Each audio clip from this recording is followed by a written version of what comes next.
Chilli powder అన్ని రకాల వంటలకు పచ్చళ్లకు సరైన chilli powder. No colour no chemicals. Hi hello నమస్తే, welcome back to iDream media. ఈరోజు మనతో ఉన్నారు social activist and spiritual speaker అయిన లక్కరాజు నిర్మలా గారు.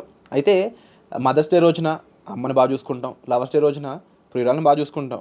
కానీ అదే ఆడపిల్ల మన ఇంట్లో పుడితే ఏం చేస్తుంటాం? ఒక భారంగా చూస్తుంటాం. ఎందుకు ఇలా జరుగుతుంది? అసలు దీని మీద ఒక అనాలిసిస్ అనేది తీసుకుందాం. నమస్కారం అమ్మా. నమస్తే అమ్మా, ఇప్పుడు జనరల్గా సోషల్ వరంగా చూసినప్పుడు సొసైటీలో ప్రతి ఒక్కరు కూడా ఆడపిల్ల పుట్టింది అంటే ఆ తల్లిని నిందిస్తూ ఉంటారు. అసలు నీ వల్లే ఆడపిల్ల పుట్టింది, మగాడు తప్పే లేదు అని చూస్తూ ఉంటారు కదా. నిజానికి సైంటిఫికల్గా సోషల్గా దీన్ని కాస్త వివరిస్తారా, ఏం జరుగుతుంది అనేది? ఎస్, ఏంటంటే అసలు యాక్చువల్గా శాస్త్రీయ పరంగా జెనెటిక్ పరంగా ఆధ్యాత్మికంగా ఫస్ట్ అసలు స్త్రీ అంటే ఏంది, పురుషుడు అంటే ఏందో ముందు తెలుసుకోవాలి. ఇదే ప్రశ్న స్త్రీ అడిగింటే నేను డిఫరెంట్గా చెప్పుండేదాన్ని. నాకు ఇలా అబ్బాయిలు అడగడం చాలా ఇష్టం. ఎందుకంటే అసలు అబ్బాయిలు అడిగినప్పుడు అది నిజంగా నీ హృదయ సమర్పణతో అడుగుతున్నావు. స్త్రీలు అడిగినప్పుడు తమకేదో న్యూనతాభావంతో ఉంది కాబట్టి పురుషుడికి స్త్రీకి ఏం తేడా ఉందని అడుగుతుంది అన్న ఫీలింగ్ పబ్లిక్లో కలుగుతుంది. ఎందుకంటే ఒక మేల్ అంటే ఒక అభిప్రాయం ఉంది సమాజంలో, ఒక స్త్రీ అంటే ఒక అభిప్రాయం ఏర్పడిపోయింది. కాబట్టి స్త్రీల ప్రశ్నలు అడిగినప్పుడు ఎన్నో రకాలైనటువంటి అనుమానాలు వస్తాయి. కానీ నువ్వు అడగడం మాత్రం రియల్లీ గ్రేట్.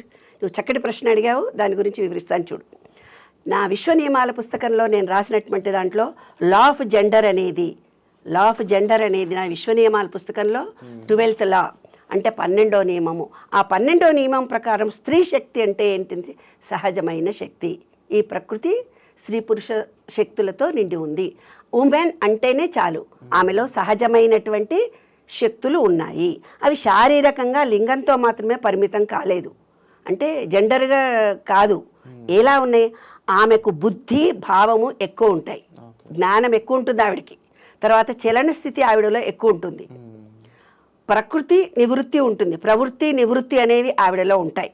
శక్తి స్ఫూర్తి వంటి ద్వంద్వాలతో రూపంతో ఆమె వ్యక్తమైంది. శక్తి అంటే స్త్రీ అంటేనే ఏమేమి చూడు, బుద్ధి భావన ఉంది ఆమెలో, చలనము స్థితి ఉంది, ప్రవృత్తి నివృత్తి ఉంది, శక్తి స్ఫూర్తి ఉంది.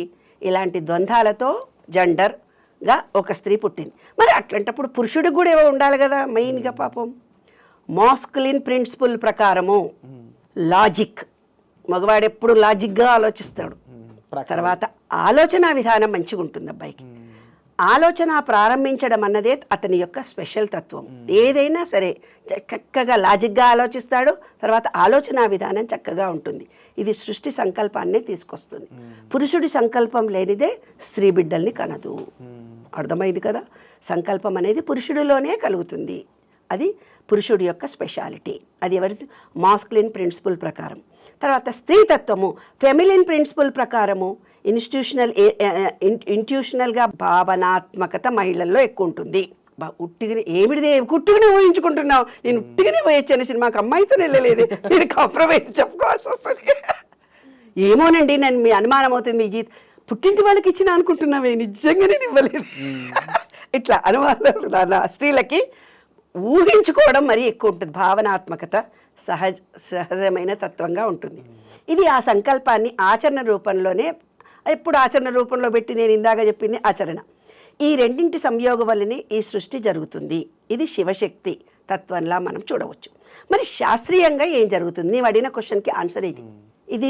ఈ పైవి ఏంది శాస్త్రీయ పరంగా. ఇప్పుడు శాస్త్రీయ పరంగా అమ్మాయిలే పుట్టడం ఎవరు, అబ్బాయిలు పుట్టడం ఎవరు, దేనివల్ల జరుగుతుంది అనేది కూడా మనం తెలుసుకోవాల్సినటువంటి అంశం. మొన్న ఒక కేసు వచ్చింది, నాన్న అమ్మాయిని ఇడిచిపెడతానంటాడు. నేను ఇడిచిపెడతా, ఈమెను ఎప్పుడు చూసినా 3 ఆడపిల్లలు పుట్టింది, 4 ఆడపిల్ల పుట్టింది, నేను ఆడపిల్లలు కాదు, నాకు మా వంశం నిలబడాలి, నేను మళ్ళీ పెళ్లి చేసుకుంటా, లేకపోతే నేను మళ్ళీ పెళ్లి చేసుకుంటా అంటే నా పళ్ళే ఒప్పుకుంటలేదు. చూసాం కదమ్మా, అమ్మాయి పుట్టిందంటే నీ వల్లే పుట్టింది పరిస్థితి ఏంటి? అదే కదా, అదే శాస్త్రీయంగా నేను ఎక్స్ప్లెయిన్ చేసి వాళ్ళ ఫ్యామిలీని నిలబెట్టాను. జెనెటిక్ లెవెల్లో లింగ నిర్ధారణ చేయొచ్చు. అమీర్పేటలో జెనెటిక్ టెస్టులు జరుగుతాయి. జెనెటిక్ డిపార్ట్మెంటే ఉంది ఒకటి. నాయన మొగాయన నువ్వు వెళ్ళి ఆ టెస్ట్ చేయించుకో బంగారు కొండ, నీలో ఏమేమి XY క్రోమోజోన్లు ఉన్నాయో తెలుస్తాయి అని చెప్పి పంపించిన. అప్పుడు తెలుసుకొని వచ్చి సారీ అమ్మా నేను ఈమెతోటే కాపురం చేస్తా, ఇంకొకళ్ళం కాదు 10 మందిని చేసుకున్నా కూడా నాకు అడవిలే ఉడతారమ్మా అన్నాడు. అదే మానవ శరీరంలో పురుషుడిలో XY క్రోమోజోమ్స్ ఉంటాయి. పురుషుడిలో మానవ శరీరంలో ఏముంటాయి? XY క్రోమోజోములు ఉంటాయి. మానవ శరీరంలో XY, పురుషుడు XY, స్త్రీ XX క్రోమోజోముల ఆధారంగా నిర్మించబడి ఉంది. మానవ శరీరం అంతా XY XX క్రోమోజోములతోటే పురుషుడు స్త్రీ నిర్మించబడి ఉన్నటువంటి మానవ శరీరం ఇది. కానీ మన శరీరంలో సెక్స్ హార్మోన్స్ రెండు ఒకే చోట ఉన్న వాటి అనుప్రాంతం మాత్రం వ్యక్తిత్వ లక్షణాలు ప్రవర్తనను బట్టి ఏర్పడతాయి. అంటే ఈ సృష్టి మొత్తం కూడా జెండర్తో ఏర్పడింది. అంటే ప్రకృతి అంటే స్త్రీ పురుషుల సంయోగము. అందుకే వాళ్ళు అర్ధనారీశ్వర తత్వాన్ని ఇచ్చారు. ఇటువైపు శివుడు అని, ఇటువైపు పార్వతి అని. శివుడు పార్వతి రెండూ ఉండేది భార్యాభర్తలు ఇద్దరు కొట్లాడితే ఒక పూజారి దగ్గరికి వెళ్ళి ఏ గొడవలు అవుతున్నాయి మాకేం అర్ధనారీశ్వర తత్వం చదవమా తగ్గిపోతుంది, మీ ఇద్దరు గొడవలు జరిగిపోతాయంట. తుత్తికే మన బుద్ధి మారాలి కానీ అర్ధనారీశ్వర తత్వం చదివేంత మాత్రాన భార్యలు మారుతారా నాన్న? అయితే ఏంది ఈ మన శరీరంలో సెక్స్ హార్మోన్లు రెండు ఒకచోట ఉన్న వాటి అనుపాతం ఆధారంగా వ్యక్తిత్వం. అయితే ఏమవుతుంది, మెదడులో కూడా life brain, logical masculine, right side imagine feminine అనే రెండు ఉంటాయి. విజ్ఞానము, శిల్పము, సంగీతము ఇవన్నీ కూడా రెండు తత్వాల సమాగం వల్లనే ఏర్పడుతుంది. అంతేంది, విజ్ఞానం కావాలన్నా, శిల్పిగా మారాలన్నా, ఒక సంగీతం నేర్చుకోవాలన్నా ఈ తత్వాలన్నీ ఒక వ్యక్తికి రావాల్సి ఉంటుంది.